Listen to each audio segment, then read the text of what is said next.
Anyway, my name is Christe Roknich, and I have been a parishioner since probably 1993.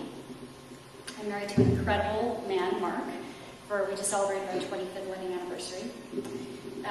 He's not Catholic.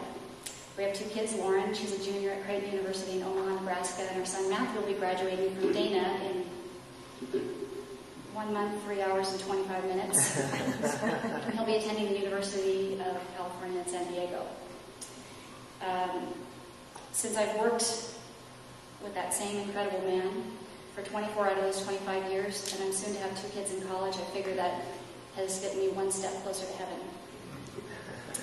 I was born in the 60s, and a cradle Catholic.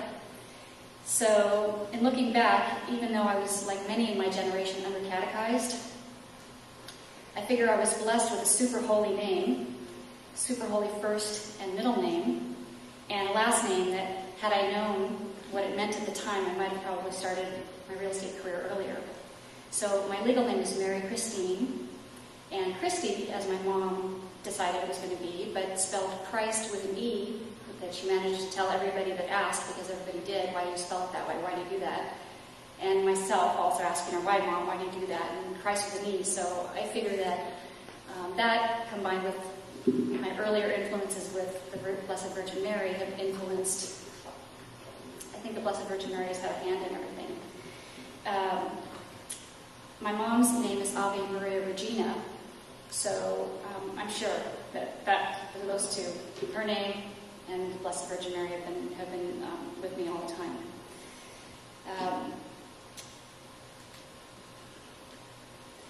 My maiden last name was Kaufmann, which means salesman in German, so that's how I find myself here today. So thanks to the Galliganis, who are past clients, for asking me to do this. My first comment to Jane was, I'm not that interesting. So after the last two, I can see that I'll be struggling. Anyway, so the earliest memories that I have of faith in my household, my mom had religious stuff, or sacramentals as I've come to learn that they're called, all over the place. So we had a picture of Our Lady of Perpetual Help at a certain place in the entry. And back then, people didn't redecorate and decorate. It just was what it was, especially with 6 kids. I'm number 5 of 6. And there was rosary beads, it seems like, all over the place near the ashtrays. And statues all over the place. And there was a statue of St. Francis of Assisi that was hanging outside on the tree outside of our kitchen window that I remember like it was yesterday. When she sold the house in Northridge, I asked, who got St. Francis? And there's still a mystery. I don't know what happened to St. Francis. The glow-in-the-dark rosary beads really comforted me at night, when the lights went out. I have beautiful memories of attending St. Elizabeth Elementary School in Van Nuys, and it was a big deal for us, and I still am not sure exactly how we ended up going all the way to Van Nuys when there was a perfectly good Catholic school near our house. But all 6 of us, maybe because my mom, I'm sure she's always excited about being different, so all 6 of us would take the bus. 2 city buses, 6 kids from 7th grade all the way down to 1st grade, close in age, and all taking the bus together to get to school. I remember receiving First Holy Communion and how beautiful that was. And I thought I looked so awesome in my daily plaid jumper uniform, and I loved all the positive smiles that people gave us on the bus and the reinforcement we got. And I still remember, I look at huge Catholic families the same way. After 2nd grade, my dad decided we weren't going to go to that school anymore. And we changed to public school. And I remember missing the daily rosary that Sister Michael Jean led us around the statue of Mary. So I still remember Mary being really influential to me at that time. So I'll fast forward through my teens and 20s. But along the way, since, there have been many, many events that I would say had great impact.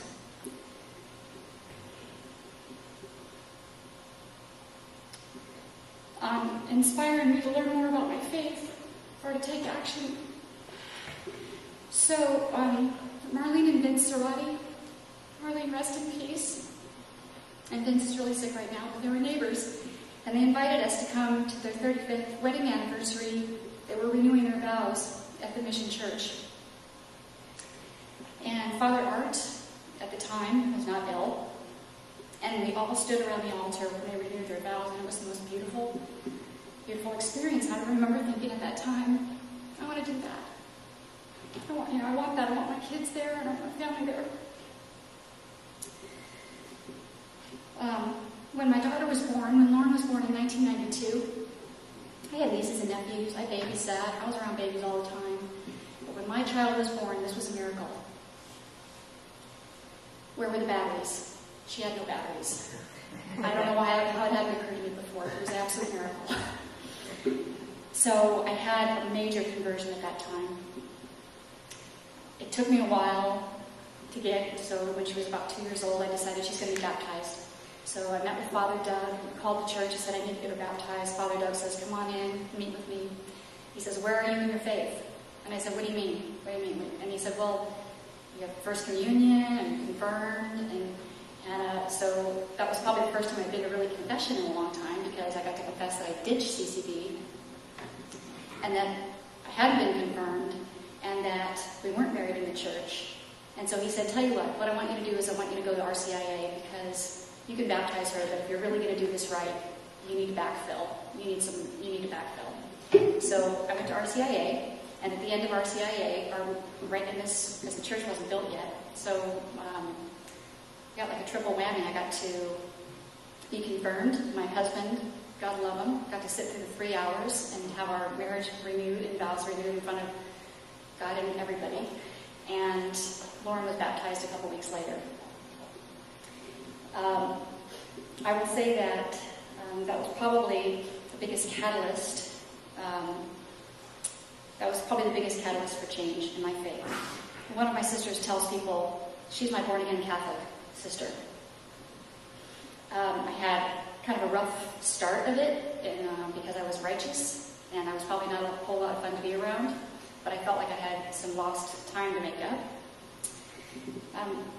The more I learned, I was humbled by the enormity of what it might actually take to learn about a church that has 2,000 years of history and what it might require of me. My faith was impacted a lot, and I'll kind of work in a little bit of work now, even though I'm going to talk about that later, but through my work I'm knocking on doors. I've had a lot of success with knocking on doors and making face-to-face contact that way. And I kept thinking when I was writing this, knock and you shall find, or seek and whatever it is, the same, but whatever, and how profound that has been for me. So in knocking on doors, I met a lot of Christian homeschooling families, both Catholic and Protestant. One door that I'll remember had the Deuteronomy reading that says, for me and my family we will serve the Lord. She had it in red all the way up and around, and I must have stayed there for 3 hours talking with her. And she flat out asked me, have you accepted Jesus Christ as your personal Lord and Savior? Well, to an under-catechized Catholic, not quite sure how to answer that. I just fumbled and said, well, probably. I probably did. I'm knocking on another door, the Catholic door. I remember learning about Eucharistic adoration for the first time. St. Michael's Abbey and natural family planning blew my mind that day. Knocking on another door, I was asked if I had read the Left Behind series and if I knew about the rapture. And calling Father Lenahan at the time and saying, good grief, what is this all about? And him explaining to me, well, we don't really believe it's going to happen that way, but I'm not going to tell you not to read that series and not to read those books. And reading those books and having my mind blown, but then another person coming to me, Marlene Zarati, and saying, okay, here's the Catholic version, and referring me to Pierced by a Sword, other Catholic fiction. Through that, I was introduced to the Mary Foundation, the Miraculous Medal, the power of the Rosary, the promises of the Rosary. And so I proceeded to launch myself into a one-man Rosary marketing campaign. Since the Mary Foundation pretty much gives out free, these are cassette tapes at the time, this is how far this goes back, okay? They'd give them out for free for a small donation, so I'd send whatever, $5, $10, and they'd send me a bucket load of them, and I was giving them out to everybody, whether they wanted or not. One day I was at the gas station, and I was listening to the Rosary. We'd already proceeded to CDs. And I'm I'm listening to it. And usually, if I stopped at a light or the window's open, I would turn it down because I didn't want. I was afraid of impacting people or being rude or whatever. This time I thought, I'm going to turn this up because I need to get this done. I was on the way to a stressful meeting. And I'm pumping gas, and the guy next to me says, "Where did you get that rosary? Is that on the radio? Where did you get that?" And I said, "No, I've got extra in my car," and I gave him one. I'm excited to see him in heaven one day and to see what impact that might have had in a chain reaction. As of November 2012, I attend daily Mass as a priority. Too many friends, neighbors, clients, and family members have sick marriages or in the midst of a divorce, and I had about 7 all hit me at once. I really felt personal devastation over it. I decided to go daily and to visualize these couples united but sick hearts being laid at the foot of the altar. After all, if Jesus can raise people from the dead, he can sure save sick or dying marriages, is what I was thinking. I tell people what I'm doing, and some people are so sad and hopeless, and they're convinced that their marriages cannot be saved, they ask me not to. They tell themselves that the kids will be better off. Since I've seen firsthand the devastation to kids in particular, I tell them that I'm going to do it in anyway, I'm sorry. Others are so thankful that they get weepy. Really? Daily? You do that for me? They have daily Mass? As a result of these actions, I'm in the middle of another faith surge because I'm going to daily Mass. I call them faith surges. I found Catholic radio on AM 1000. Through that, I've learned that if you really want to make a dramatic change, you got to get to confession every week. I'm excited to see how God plans to use me for His glory next. Mother Teresa said, "The work we do is only our love for Jesus in action. If we pray the work, if we do it to Jesus, if we do it for Jesus, and if we do it with Jesus, that's what makes us content." I find tremendous contentment in introducing and leading people to His peace, His love, and His warm embrace. I've been licensed in the real estate industry since 1989. I was 5. They made provision. As a realtor, a lot of our work is ministerial. People don't always buy and sell for happy reasons. We become intimately involved in helping people get through this process. The professional relationship and how to bring up faith can be tricky. I was explaining to Jane, we have relationships, professional relationships, where you feel like you can bring things up, or you don't feel like you can bring things up, or maybe it's not professional, and I'm at the point where I really don't care. As long as I'm doing it with love, then I do it. So for years I was polite. I'd ask questions or try to change the subject back to real estate. Today, I'm looking for ways to joyfully and positively evangelize, help people to achieve their real estate goals and get them to heaven. So I've just got a couple of examples, stories. I recently had some clients that were away from the church, mostly due to travel, work, or family schedules, and just not understanding how important it was. So I would tell them stories about St. Ed's community, the peace, and they're returning to church now, and they're calling me to thank them that they're showing up. And they're calling me remembering the homily. Guess what, Father? Were you at the same Mass? And so that's amazing to me. I have clients that are not Catholic, and I've invited them to come to Mass with me a couple of times. A couple of you have been really generous and really nice when I've introduced you. And I've witnessed Father Steve, who gives a normally rockin' homily, give that same rockin' homily on steroids, and I'm watching it with new eyes like I'm visiting.